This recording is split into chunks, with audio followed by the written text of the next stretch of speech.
Hey, Thrand here, and I'm back about the subject of dagger fighting, and I reply to Lindybeige or Lloyd. And I had a couple of different things that people were saying in the comments, and I realized the way we had shot the video and being indoors, and we're not normally used to doing it that way, and using Elgrim as the Pell, which, no, he's not upset with me. He got a little bruising because he didn't have a padding under the breastplate, but he actually enjoyed it. It was his idea to shoot it that way. So anybody that's worried about that one, and we felt totally safe, believe it or not, both of us felt strangely comfortable doing it. But what I'm doing this for is to kind of apologize to Lloyd or Lindy. Sorry about us not, I didn't read your description, and no one ever reads our description, and you state specifically that you meant no armor. You were talking about the treaties and the manuals, and you bring them up, and you're talking about dagger fighting, rondelle fighting, and the actual ice pick grip, or the rondelle grip, or the knightly dagger grip, or whatever you want to call it. But that's what it goes back to originally, what it was used for, and the length of the dagger and all that. But what I wanted to say about it is, we didn't read it. I didn't read it. I read it later. And it states that you meant unarmored combat. But my question is, what was armored combat or unarmored combat? Because we've had problems cutting through t-shirts if they were loose on hog flesh or ballistics gelatin. But of course you can thrust through that easily, and you can possibly cut through it. Jean material is something else altogether. But yes, if you were fighting, and I agreed with you, if you're fighting in a regular fight, like a modern fight, a knife is probably much better. It's better at cutting than an old rondelle or a dirk, and the reason why is because of blade mechanics. And then I realized people weren't understanding the blade mechanics. Why this one didn't cut as deep into our fabric. When I sliced, they thought it wasn't as sharp. But technically it wasn't as sharp. It's because when I used the extension and reach of it and I cut with this part of the blade, it's weak. It's harder for me to push that through unless I actually get in there and start as a draw cut almost and cut from this portion across and use the whole thing, because that's where it's stronger here. A knife's usually much shorter. If you look at the old rondelle or the dirk, it's the length of the arm. It even sticks out past the elbow a lot of times like this. And the idea behind that was this was mostly for thrusting. They already knew that they were screwed. They weren't going to be allowed to actually cut through anything because the guy was wearing such a doublet that was so thick, or a breastplate, or they're trying to aim for niches such as the eye slot or under the arms, and most of the stuff was on the sides of the body. So we pretty much covered that in the other video, that you're not going to be aiming directly in his chest, although we do that in the video to test it out. But the blade was back, and it came in, and your arm was pretty much covered. All this stuff was covered on the side due to your armor. The only things you might not be covered on the inside and under the arm, and that could be held back. So there was reasons for it, and that's why we'd go into that. But I want to apologize for that, not reading that at the bottom, but no one reads that, so we would have addressed you anyway, because you called it dagger fighting, and anytime we think something's threatened, such as the manuals or the treaties, or something that somebody's done for hundreds of years in any culture, and we know it's viable, we make a note of trying to notify the public that, look, there was a reason these people did that. They weren't light in the head or something and just decided to do something that didn't work. It worked for them under the circumstances when they were doing it.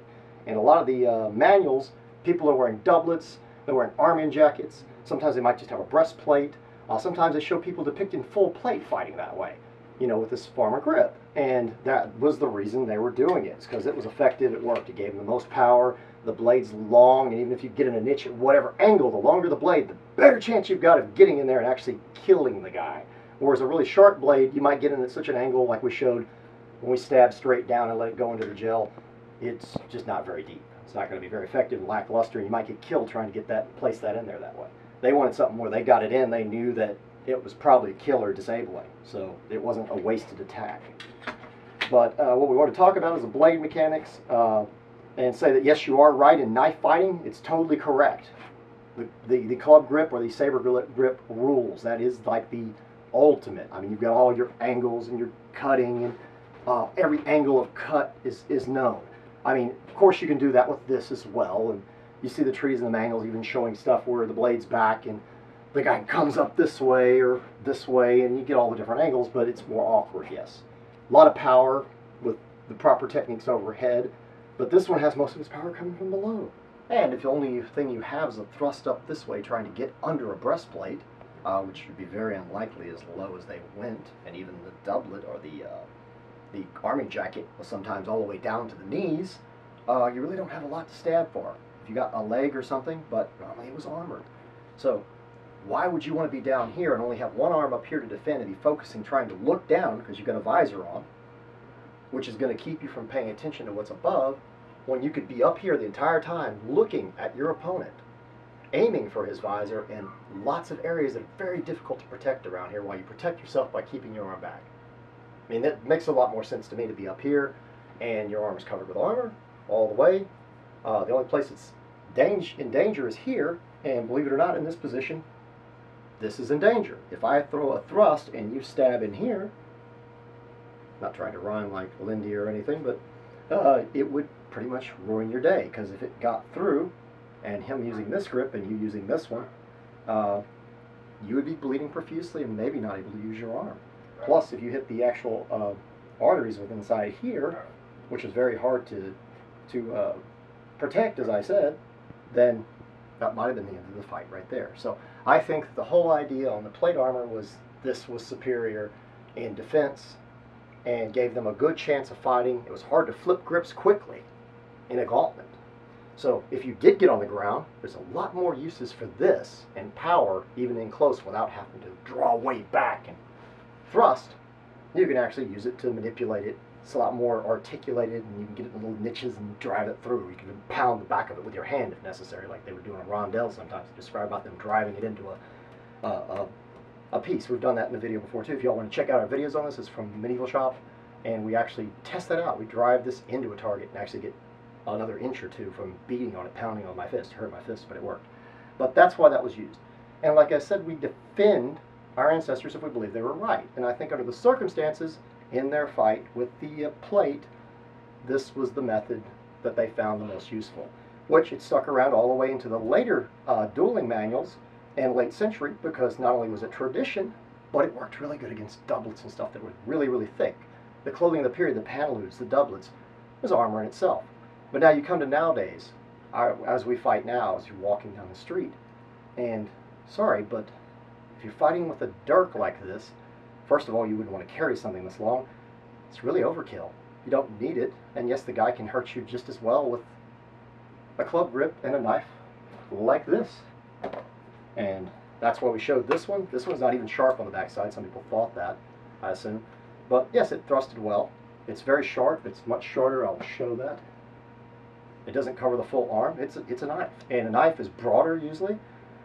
Some knives, like a Bowie knife or a kukri or something, actually have heft and weight to them, so they behave more like axes or swords. You can accelerate that, and that acceleration allows a chopping or cutting motion where you use that to make up for your weak at the tip.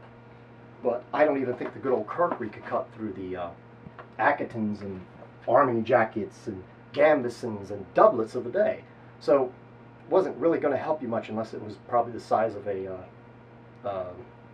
falchion or something.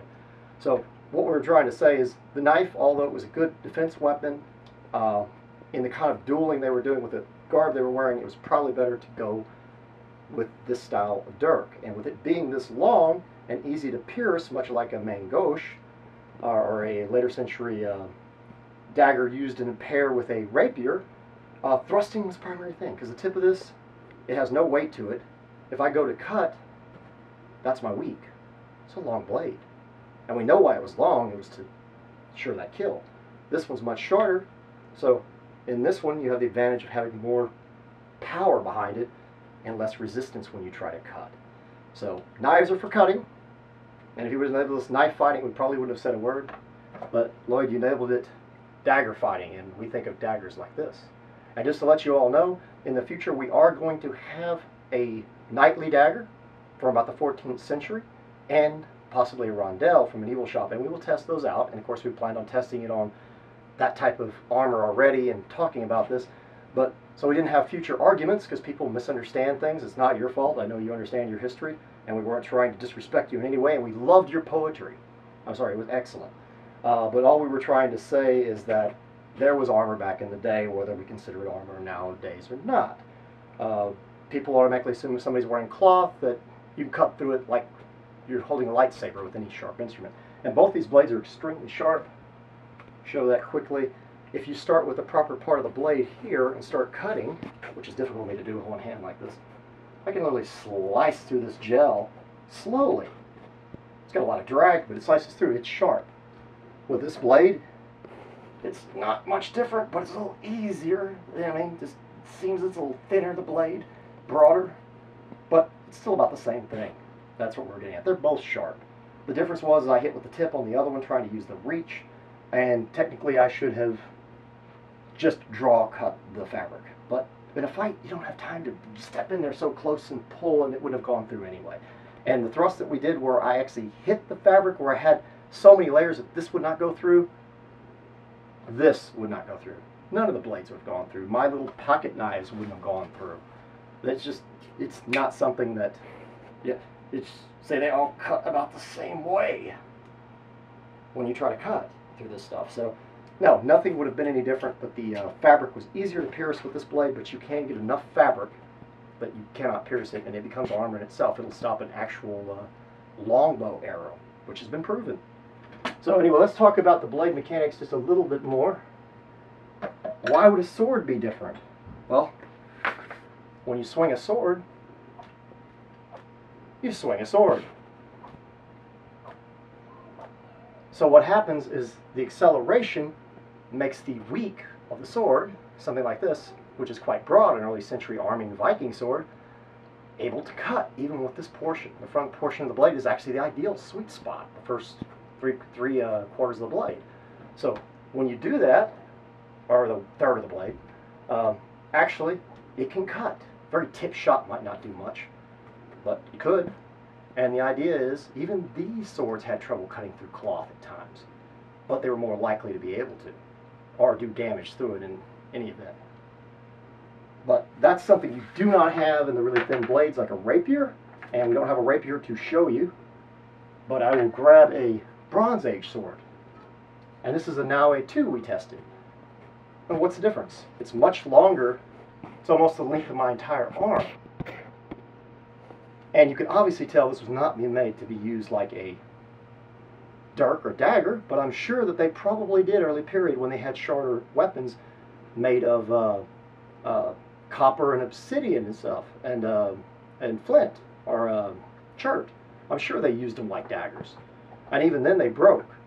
This wouldn't break, but it was longer and they could get more heft. Some of them have bigger, broader blades, but this one was a good thruster as well. You can tell the mechanics. But the difference, if you look at the blade, the actual way it's made, it's a pretty good chopper or hacker or cutter as well, and good for thrusting.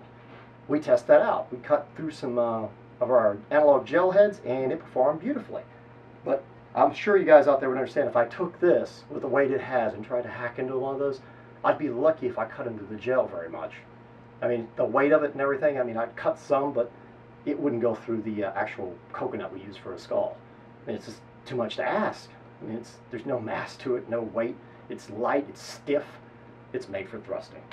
So, when you start getting into other swords, just to bring that up, what about some of the later century long swords that were very light and tapered? Well, I don't have one to show you right now, but we have a katana, and they were heavy. It's as heavy as my long sword. It could be used one-handed. Surprisingly, in about the same method as the long sword, or the our arming sword, or the actual Viking sword. But there's a difference. If you have a really light blade that's tapered and long with a distal taper, and it's a two-handed handle, you have the ability to crank the blade. And with that ability to crank the blade, that gives you more power behind the blade, even at the tip with the distal taper, to cut. So you can cut with your, even though you have to imagine this here, your front portion of the blade, about the first third of it. You can still do that. So that's all we wanted to say, is talk about different blade mechanics. And the really tapered blades are made for thrusting. They're not for cutting as much, although you can cut with them, especially if it's balanced properly and you have some kind of leverage. But if the blade gets really long and it's working against you and you're trying to push it, that's all you've got, you have no any way to accelerate it, you're going to have a really bad time cutting with it. And one other one we want to bring up is the reverse grip. Yes, you can stab with it, but you pretty much give up the cutting, other than maybe parrying somebody and then hitting it themselves and sliding their arm down it. The reason why is because you have very little motion. Look at the motion I have to accelerate, even if it did have mass. I pretty much just have to push it through.